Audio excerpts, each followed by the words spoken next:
And as we're waiting for people to come up to the mic, one of the questions that has been asked is, we know sometimes what, but we don't necessarily know how. How do you approach a person? And there's all kinds of different scenarios that we can imagine, but to make sure that we do it with gentleness and respect, how does that play into our work of evangelizing and apologetics, especially since we have that directed towards us in 1 Peter chapter 3, verse 15, always be prepared to give a defense to anyone who asks you for the reason for the hope that you have, but to do so with gentleness and respect. By the way, the word respect there is the word often translated fear. So, you want to deal with that right away?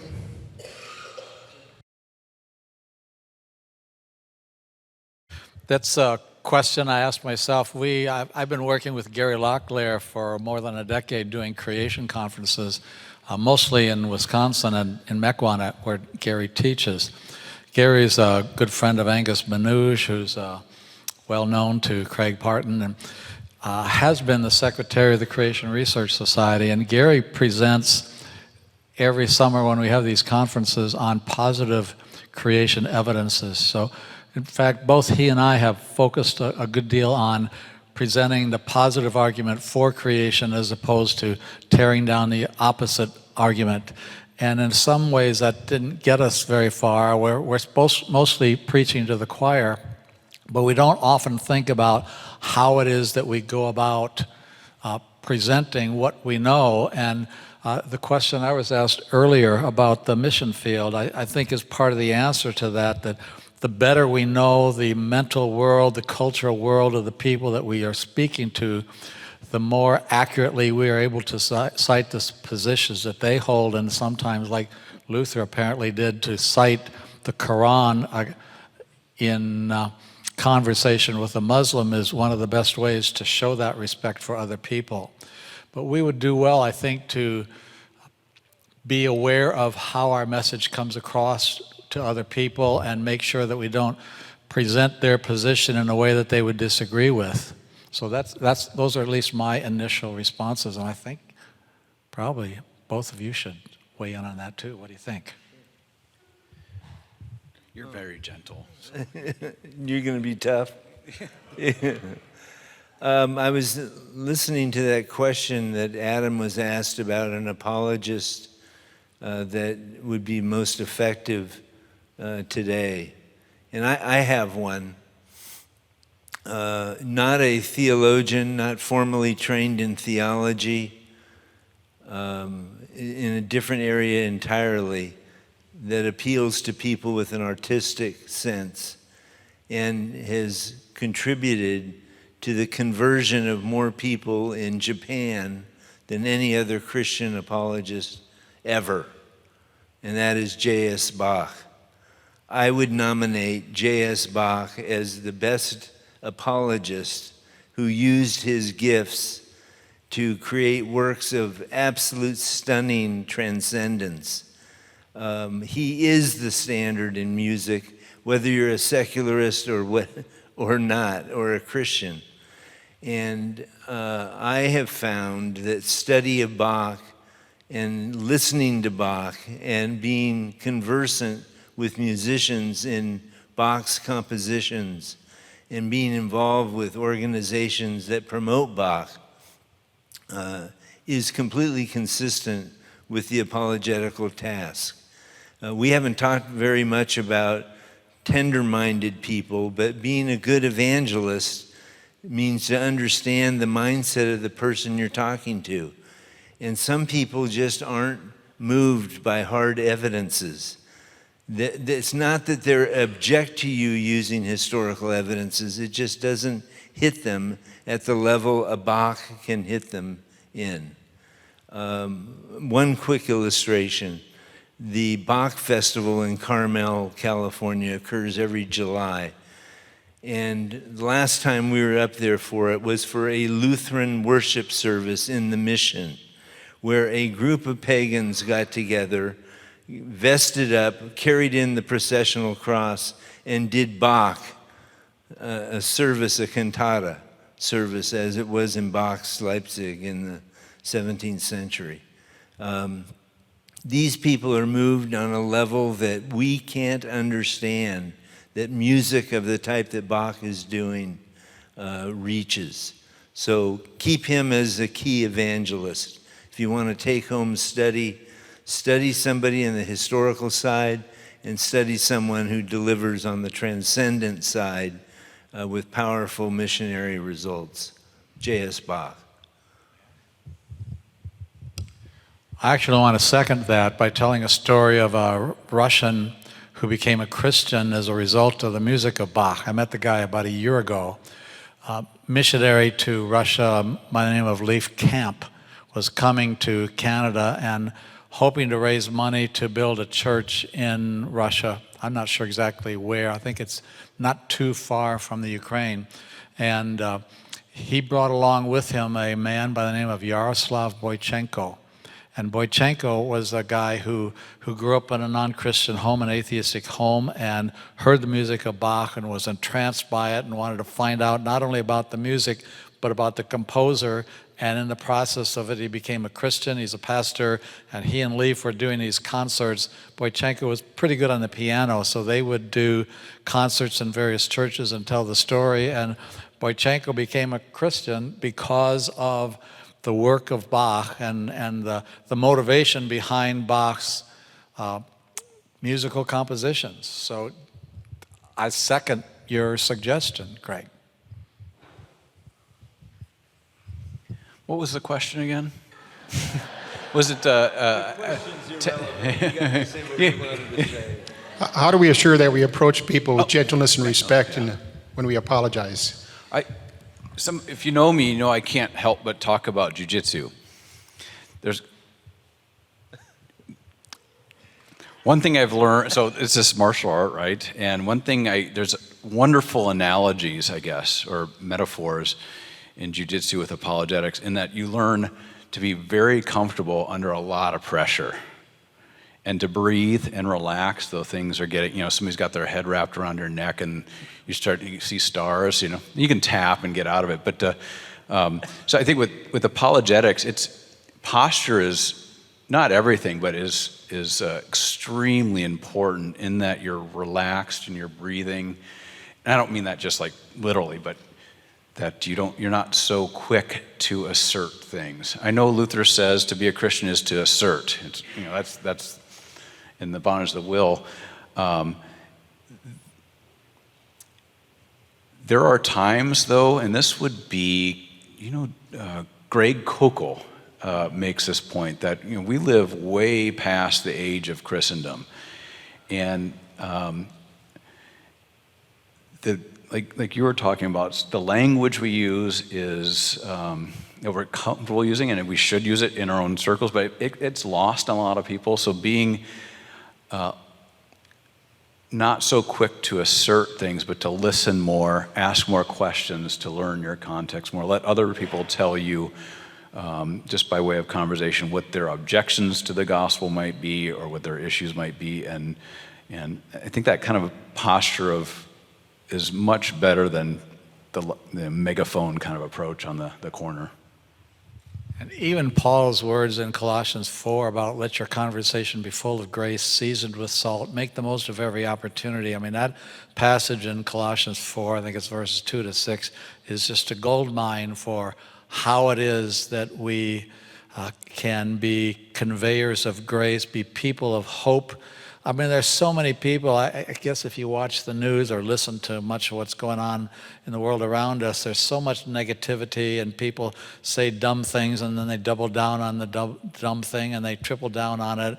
But to be a person who has a positive attitude and a person who's full of grace, there aren't that many people out there. And when you become that or are that in relationship to other people, it's breath of fresh air. People will be more willing to give you a listen. Other questions? Come up to the mic, please. Instead of asking another question, I'll make another comment. Wear your righteousness very thinly in front of non-Christians. There are Christian believers who think that their lifestyle is all that's needed for people to look at, and they'll come rushing into the kingdom. Well, people like that are seen very differently by non-Christians than the Christian who says, I'm a failure. I'm a failure to live the law consistently. I sin just as much as you sin. I'm a beggar who's found where to find bread. That gets more response from my law partners who call my office the confessional than it does the couple of just recently retired Christian partners I had, who between them had 6 marriages and played the righteous, can I pray with you? This is stuff to be aware of. I admit I'm a sinner, I'm a lost human being without Christ, and I have no righteousness to hang on you. Any righteousness that I think is gonna be perceived by secularists, they see something else. So remember your humble position in evangelism. A beggar telling another beggar where to find bread. I think that was Billy Graham. I got to say something good about Billy Graham whenever I'm in a Lutheran audience. There you go. Well, I was just about to say something, and then you brought that up, which kind of threw my whole argument off. This is the question: how do you initiate the apologetic conversation? And when I've had, in some different contexts, when I've been teaching, if you look at the epistles of St. Paul, thinking to the Great Commission that is given and recorded in Scripture, but then you read Paul's letters to the churches, and you don't see a call to evangelism. You don't, other than the Peter passage, which we'll come back to, you don't see a call to apologetics. After laying out the foundation of our justification and our status before God, Paul concludes not with a call to evangelize or to do apologetics, but it's a call to vocation. And the very fact that he has to talk about vocation, I think would indicate that's important that those churches learned about vocation and thought about their vocation. And they needed that encouragement. If they were living their vocation, they wouldn't have needed that encouragement. So as Paul talks about our vocation in his epistles, and we look at what that exhortation is, to live your vocation, to be a husband who is different from what you see in your culture, a father, a son, a mother, a worker, a business owner, that call to vocation. If we are living Christian vocation, living out our Christian vocation, people are going to notice something different.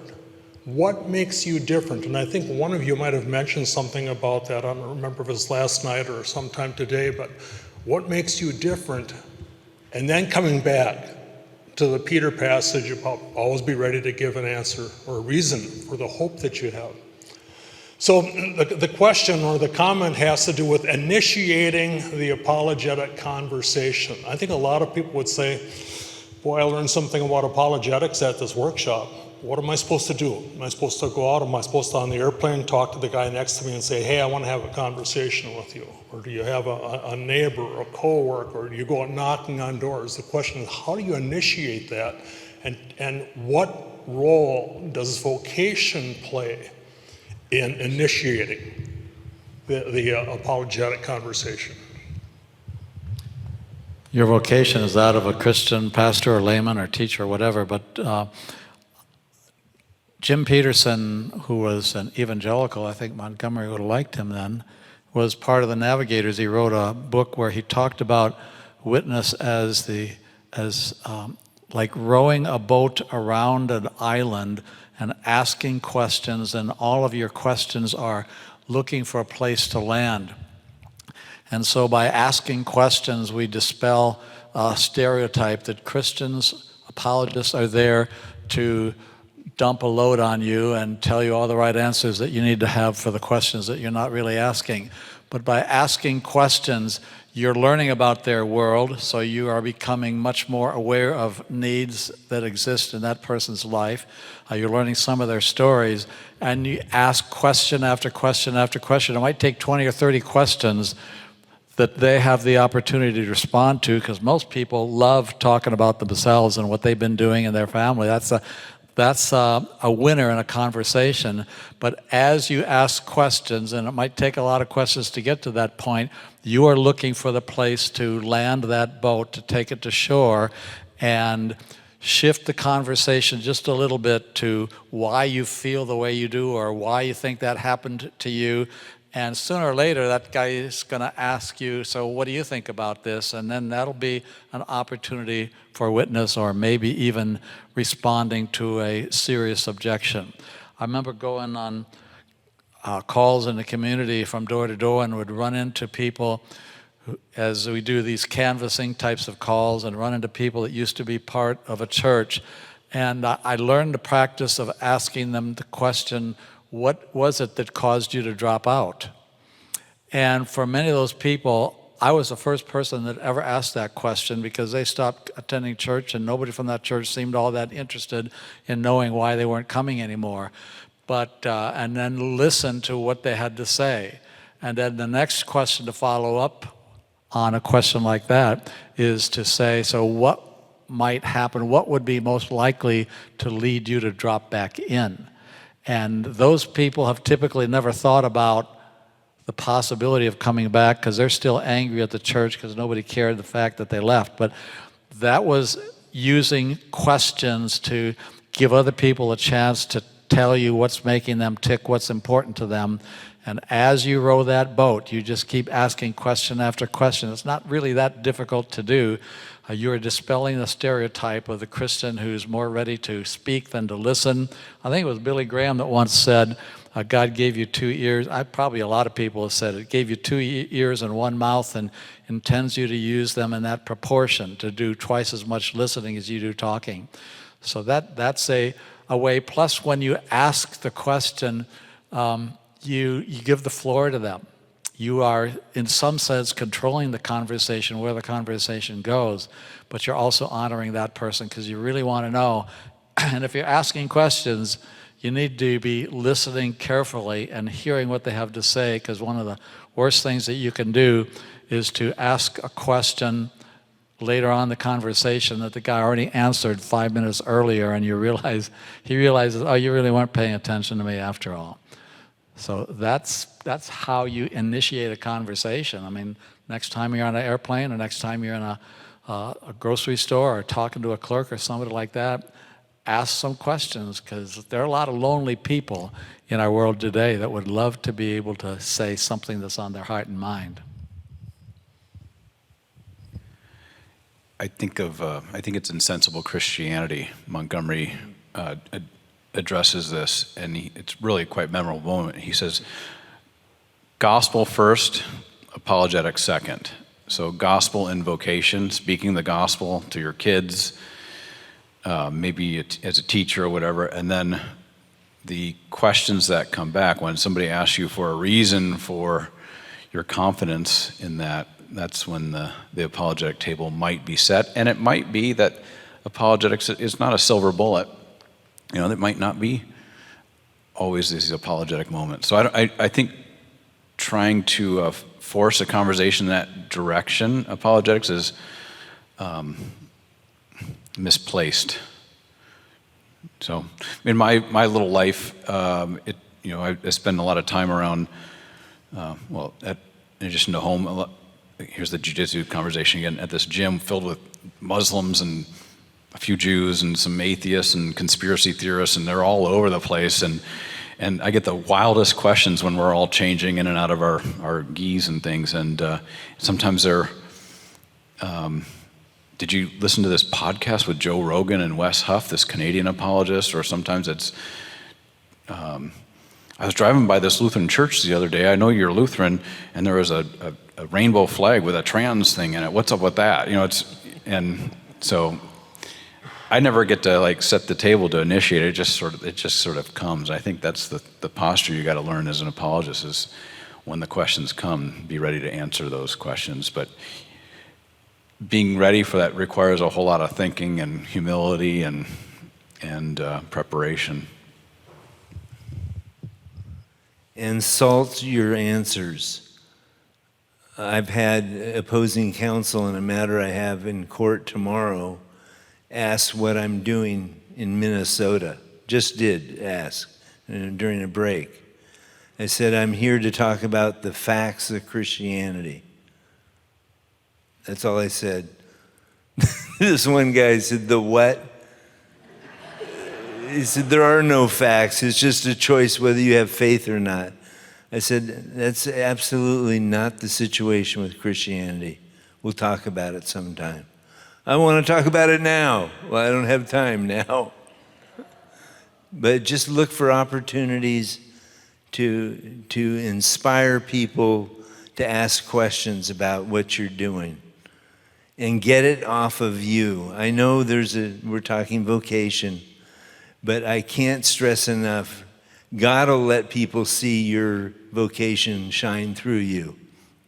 But as Lewis says, a lot of the times he spends not showing you your righteousness, but your sin, and letting other people see your righteousness.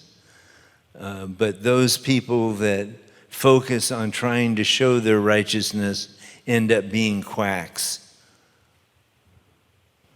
weirdos. Yeah, no, let me add something to that as well. So 1 Peter 3 again, always be prepared to give a defense to anyone who asks you for the reason for the hope that you have. In other words, you don't have to be prepared to give a defense to a person who does not ask you. In other words, we're not obligated, we're not commanded to go door to door and evangelize people. But if somebody does ask us, then we are to be prepared. And the other thing I would add to this also, and this plays into vocation, I think one thing we want to keep our eyes open for are those people who maybe not only ask questions, but also people who are suffering in one way or another. Because it's very possible that God is using that suffering to prepare them to hear the good news. So I think that's something we just have to have on our radar the whole time is my neighbor suffering in one way or another? How can I help that person? And maybe it would lead to an explanation of the gospel. Maybe it would lead to a good defense of the gospel. But we should always be aware of our suffering neighbor, like we have with a Good Samaritan. Other questions?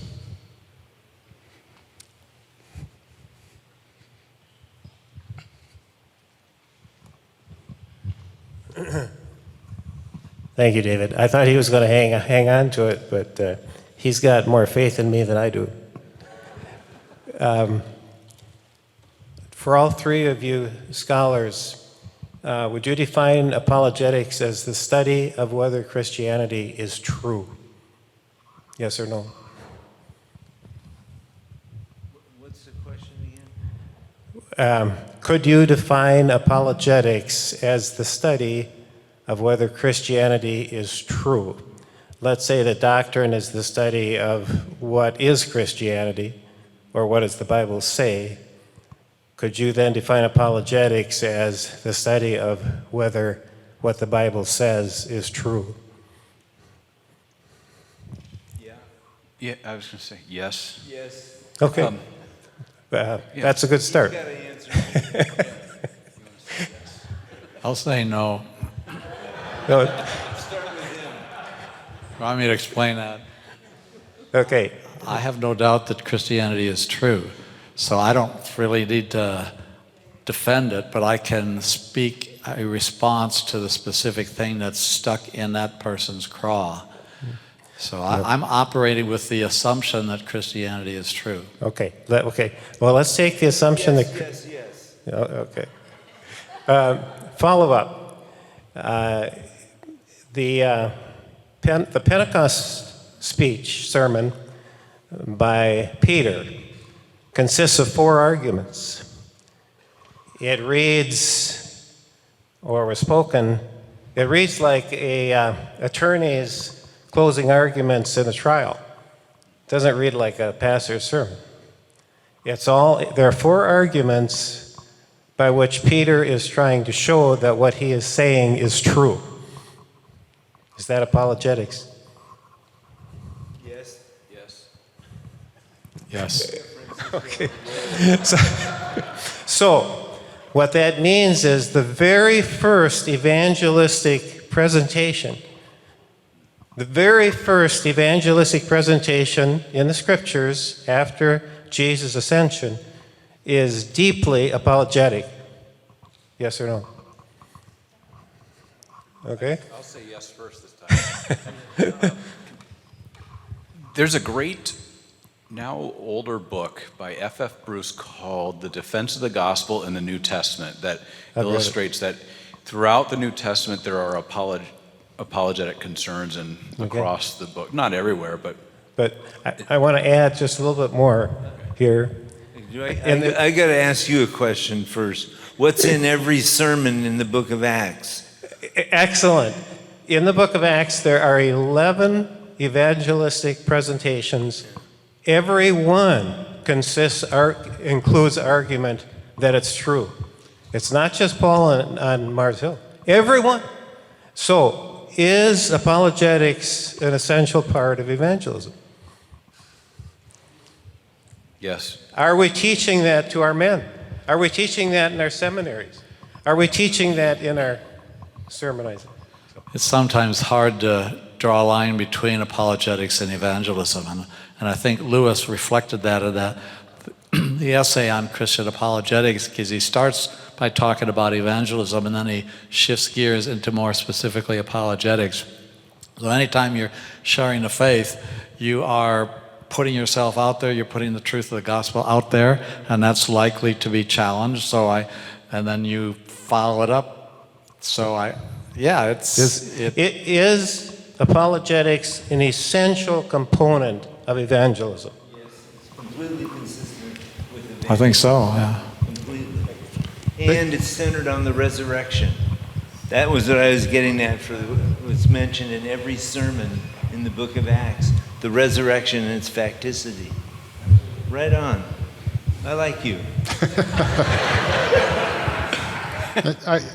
Not to throw a wrench into this whole thing here, but so Al, thank you. Alan Quist, in case you didn't catch that. But is baptism of infants evangelism? And does it include I haven't had a lot of apologetical questions asked by an infant. No, my point is that is apologetics absolutely necessary? And I think if we consider baptism to be evangelism, then we'd have to say no. But generally speaking, when we're talking to adults, yes. Right. So that would be my response. Anyway, other questions? Isn't also apologetics helpful for the faithful? And, we need to be in the Word. Apologetics gets you in the Word, and it reinforces our faith, not convincing us, and it protects us against attacks when we're questioned, so we have an answer. So it's good for members, too. Question mark. My dad had this old trick he'd play on. He would teach a Bible class growing up, and my dad was a mathematician, so not the most emotive person. My recent Clifton Strengths Assessment suggested that I have zero empathy, so I think I learned it from him. But he would go in on Easter morning. They'd have Bible class. I think it was 7th and 8th, or maybe high school. And he'd muster up as much theatrics as a mathematician could. And he'd run into the room. He goes, "Did you all hear the breaking news that they found the bones of Jesus? Isn't this awesome? We know he actually really existed." And they'd be like, "Yeah, wow." And then he'd break it to him. "No, this is the worst thing ever. You've wasted your whole every Sunday morning for your life." And you get in a conversation about 1 Corinthians 15. If Christ did not rise from the dead, we're the most pitiable of all people. And then 1 Corinthians 15, verse 20, I think is that's my new favorite verse. But in fact, he did rise. And so I think extrapolating out from that, Paul Meyer in Missouri Synod circles was really, really good on the popular level at illustrating the correspondence between especially the New Testament and the archaeological historical record. It's not that we need all that extra proof, if you will, but man, it's awesome when stuff just matches up. And it really does also helps illustrate the uniqueness of Christianity in that respect, in that like Mormonism makes all these historic claims, but there's not a shred of evidence. I mean, surprise, surprise, there's no evidence that the lost tribes of Israel were floating around early America and stuff. But I mean, Islam makes some historic claims, but even that is like super, super thin when it comes to correspondence with the real world. Then you venture further out in the East, and it just gets even extremely bizarre when it comes to any sort of correspondence to reality. Whereas Christianity you could use the Gospel of Luke almost like a map of the Holy Land. And that stuff's great internally for encouraging Christians in the certitude of the faith. The Holy Spirit creates faith, yes, indeed. But it's awesome when there's facts and evidence that illustrates it. That's all I need to say on that. This is a great point you made about apologetics, people building people's faith. We ought to teach apologetics from the earliest ages so that our kids are equipped to handle the 10 top questions asked by non-Christians in catechism class. So they graduate from catechism when they publicly defend, it doesn't matter how many religions there are, they're all saying the same thing. Questions like that. Have them articulate answers well before they go to high school and get challenged, well before freshman philosophy class. But have them deal with it apologetically in catechism. How do you do that? I did this for years with my kids. Instead of teaching them on the Trinity, we teach them what Jehovah's Witnesses believe about the Trinity. And all of a sudden, this lack of interest in the doctrine of the Trinity that's something wrong with that. Well, let's find out what the Bible actually teaches about the Trinity and teach doctrine apologetically. Enough preaching. Hello, thank you so much. First of all, regarding Bach, thank you. Even Arthur C. Clarke in the novel 2001 had to acknowledge in passing the supremacy of Bach's music as opposed to everything else. Also, the first thing that aliens would hear if they got that starship would be Bach's Brandenburg Concertos. That would be great. But that would be boasting, Clarke said. And Dr. Heck, thank you for your remarks on the correct order to read the Chronicles of Narnia. You are correct, of course, because it's the written order, the original order, and not what some publisher later on did.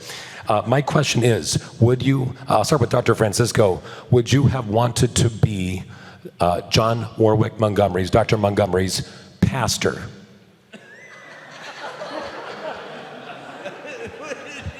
Me? You knew jujitsu. That would help. Yeah. I don't know. Like my wife once said to me, after I withdrew from seminary after a term, not because of grades, but to go study Islam, which is sort of weird. But I withdrew, and I didn't tell her I was going to withdraw. I came home from classes and said, "Hey, I'm not going to do this next term.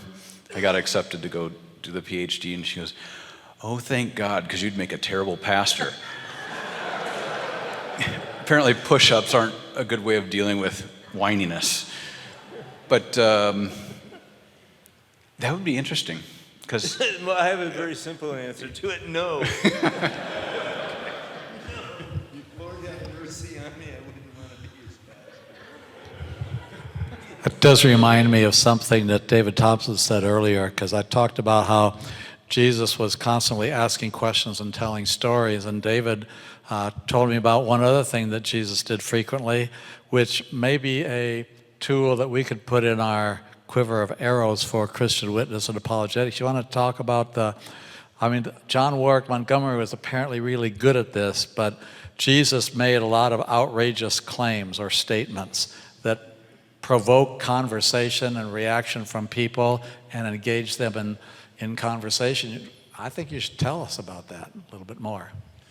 Well, this stems, of course, from C.S. Lewis, and C.S. Lewis realizing that when you take the Gospels at face value and is reliable, this man is making some very, very outrageous claims. And so I've done some study on this, and I counted the number of outrageous claims you find in each of the Gospels, either made by Jesus himself or about others about Jesus.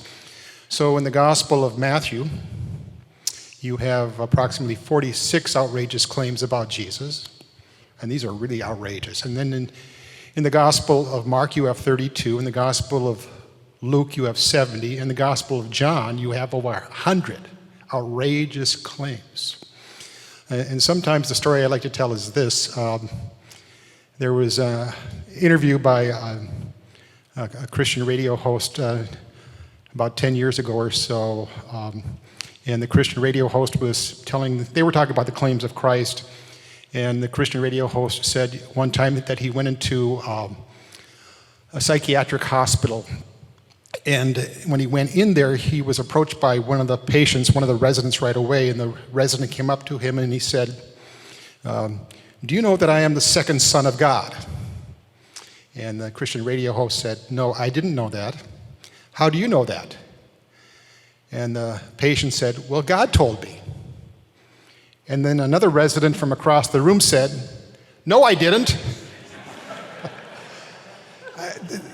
This is where Jesus was coming from. So this is why we would have to say that Jesus was either insane and crazy, or he was a blasphemous liar, or we could add a third one, as the Jews did. He was demon-possessed, or he was exactly who he claimed to be.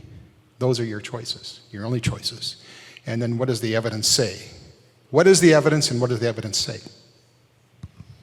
One other thing I want to recommend is something I heard touched on earlier, but also something I hear almost every Sunday at the time of the benediction or after the benediction, when one of my pastors at Bethel Lutheran Church in Sherwood Park, Alberta, says, remember that every person you meet this week will be somebody who's carrying a heavy burden, somebody that's hurting. And I think if we went through this room and asked everybody, we'd find out that everybody has some sort of heartache, a physical problem, a spiritual problem, a friend that's gone astray, a child, a family member who's carrying some sort of a burden. And there is an open door for the gospel, which oftentimes when you let people know that you care, Floyd McClung once said, people don't care how much you know until they know how much you care, which says something about apologetics and witness.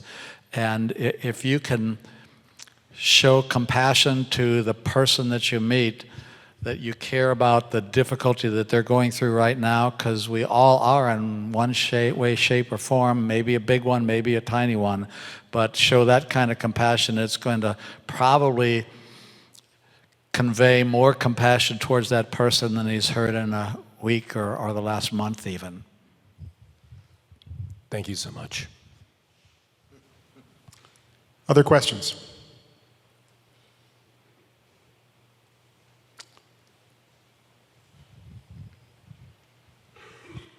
Thank you very much, gentlemen, for your encouragement and for your education. I have a story I'd like to share, and then I have a question for you. So I was confirmed with a public examination, and I'm echoing Mr. Parton's sentiment that apologetics is a necessary portion of catechesis. In this public examination, not only was I asked questions of the pastor from the small catechism, but also from the congregation. Questions arose such as the classical question of whether or not we are cannibalistic in our Eucharist, in which I had to come up with a response or a defense saying, no, we not only eat and drink the body and blood of Jesus, but we also eat and drink the bread and the wine. So it's a mystery, and we leave it at that with the words of Christ. With that being said, what are some resources that you can point pastors to and laymen to educate their parishioners, their churches, in Bible study, and that fathers and parents can use in their homes to make apologetics more accessible and really to get it into the hands of Lutheran parents, Lutheran teachers, Lutheran pastors? I'll start with becoming extremely with the scriptures, and then I'll go to works of C.S. Lewis. Out of order.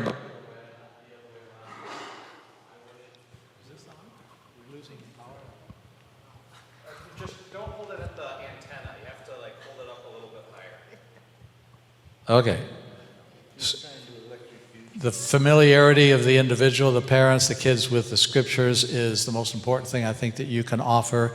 And secondly, I think Lewis does do some of the training in apologetics, because not only are scriptures full of apologetics, but also the life and writings of C.S. Lewis are full of that too. Those are two that I guess I'd be expected to recommend that. But remember, I worship Jesus. I do not worship C.S. Lewis. And as proof, I do not own a C.S. Lewis sweatshirt, C.S. Lewis hat, or a C.S. Lewis tie. Nor profess the inerrancy of C.S. Lewis. No, I do not. There's a good jillion, maybe a billion, resources on the internet, of course. If it's just audio, John Warwick Montgomery's Sensible Christianity it's a master course in Christian apologetics. And I don't mean this in a native way, it's dated in that it's, 40 years old, so it doesn't address some newer challenges, but at the same time addresses all the classic challenges that are easily applied to so-called newer challenges. So that's good.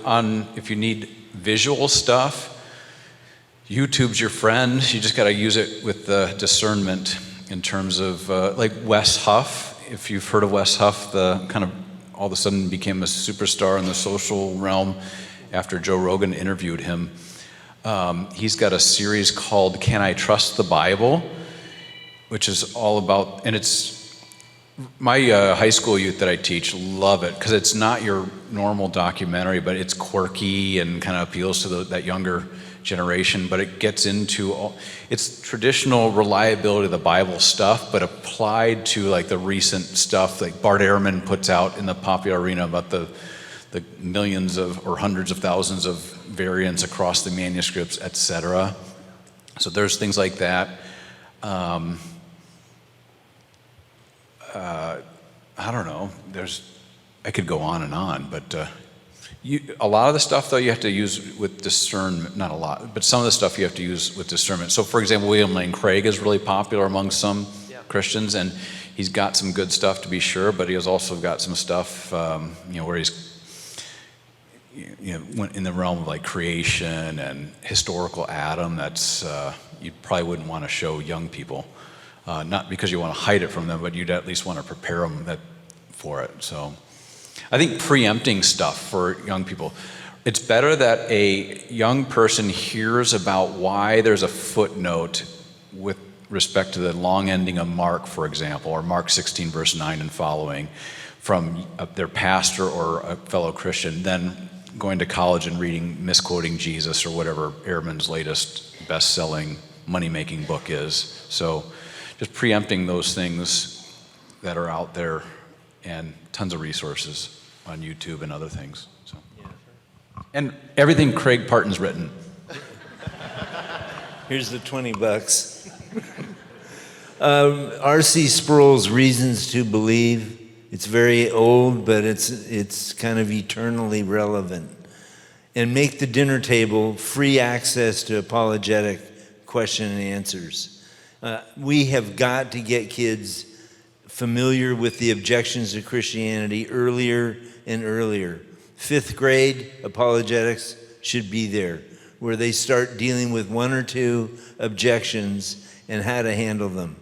I sent my Sunday school class, this got me in a lot of trouble, to randomly interview the elders on the top 10 questions. These guys were on their backs in a moment. They were saying, well, I believe it's in the Bible, and the Bible's the Word of God. Well, how do you know it's the Word of God when there's 1,200 options out there? Make these kids are entering the polemical years, 7th and 8th grade, where they should be put on a cattle ranch somewhere far away from humans. But they love to debate, they love to argue. We should not cater to that, but we should be ready to accept the fact that they want to challenge what they believe and equip them to know why they believe it. I can't emphasize enough how good we are at what we believe. You all went to catechism class. You know more theology than evangelical pastors. But why do you believe it? That's the kinds of questions that kids are going to have. We encourage them to state it and not rest until they get a good answer. If I could recommend some resources as well, we have a couple books out there at our table, two of them by Alan Quist, which are very good books, excellent books on this very subject. Let me mention a couple others that might be helpful as well, too. I don't remember the name now, but the book by Valerie Locklear, which is designed to help children. Defending the Faith or something like that. Defending the Faith, thank you. Yeah. And that's accessible. There's also a new publication, so to speak, coming out. The center is putting out a study for children called Young Christian Defenders. And so it's still in draft form, but that should be coming out fairly soon. It's going to be used with the youth at one of our camps this summer. Brad. Yeah, thank you very much. Building off a comment, I believe, Dr. Heck, that you made earlier about people carrying a lot of burdens and so on. The Pew Research Center in January released a study on different social aspects of society, and one dynamic that was really surprising was loneliness. They found, I think the statistic was for 18 to 29-year-olds on the multiple choice question, 24% of them selected, I am lonely all of the time or most of the time. That's a quarter of that age group. And I'm just wondering, is there a role that apologetics could play in that as we try to reach out in our communities? Thank you for the question. I suppose the answer is fairly obvious, to be there where people are.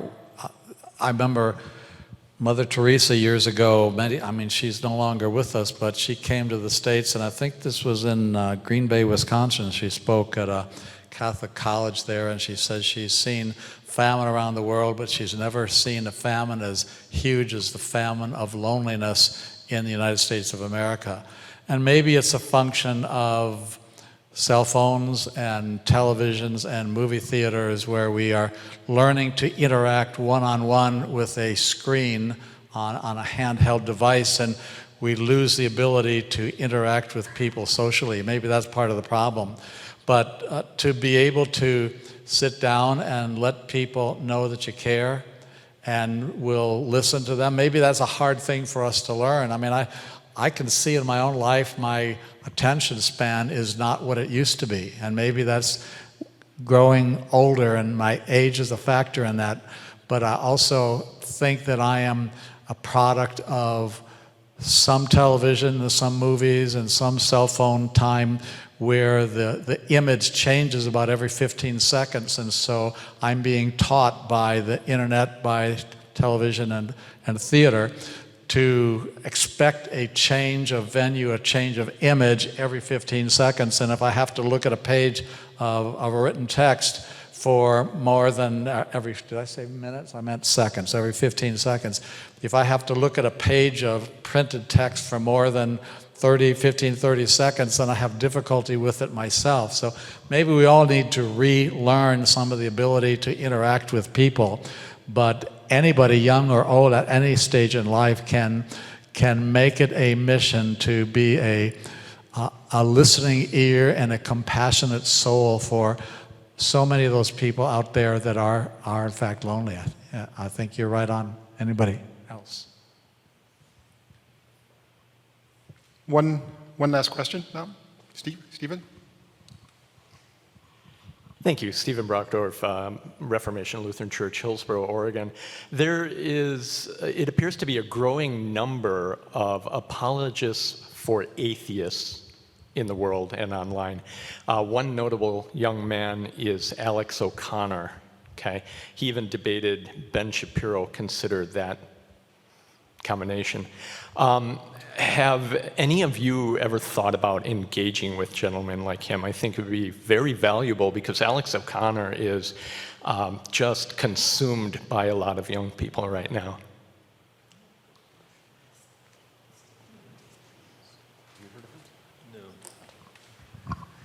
I only recently heard of him, so I went down the rabbit hole.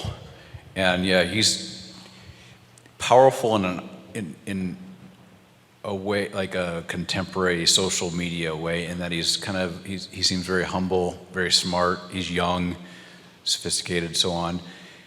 I've never considered it because I'm basically trying to avoid people most of my life. He and John Lennox recently had a long-form discussion that's been broken up into things that is actually getting Alex, is it O'Connor or O'Connell? I can't remember. I think it's O'Connor. The word is Alex is now changing his mind on things slowly, and he's got people walking along with him. You see the same thing with like Joe Rogan, if you know, from the UFC commentator, foul-mouthed comedian, etc., has a world's biggest podcast, so on. He invites Wes Huff on his show, and Wes Huff gives him this gift of a facsimile of P52, I think it was, and Joe Rogan's holding up a fragment from the gospel, and now Joe Rogan's going to church, which is, so there are people doing that sort of thing. I'm just a tad, actually I'm quite a bit younger than these two gentlemen, so, and I'm too old for it, so.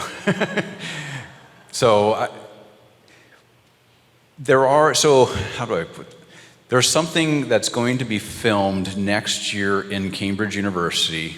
I don't want to give details in case it goes flat, but everything seems to be funded right now. What it's going to be, I don't know what the title is going to be, but it's a master course in Christian apologetics that is going to use AI technology. This is going off with more than what you were asking about, but that's going to change the mouths of people speaking, so that if you opt to have the person speaking Chinese, Francisco is going to be speaking Chinese, or John Lennox, or there's kind of who's who in the zoo of all that. And it's designed to bring in people like Lennox, and maybe we should get Craig Parton and Dr. Heck to do it, but so it can reach those groups on the internet, in the social media realm, in languages, I think it's going to be, if it goes well, it's going to be quite powerful, at least in that online space, the shorts or reels or whatever they call them on YouTube. But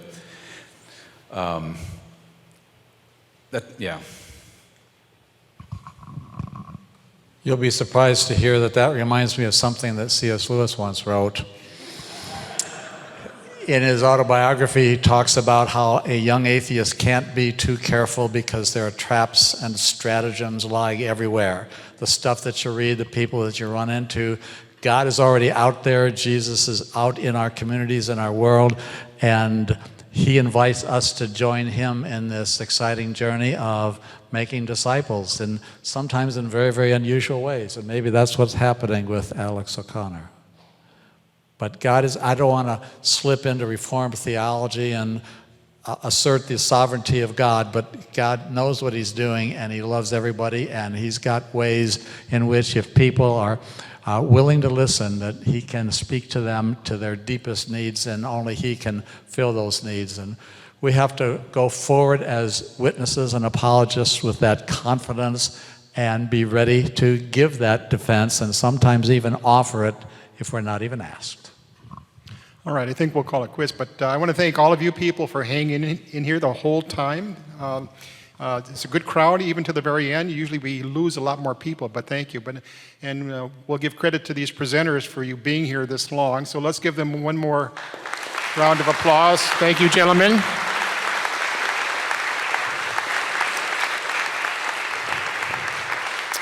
So keep in touch with us in the Center for Apologetics and Worldviews, and hopefully we'll see you in the near future. Thank you.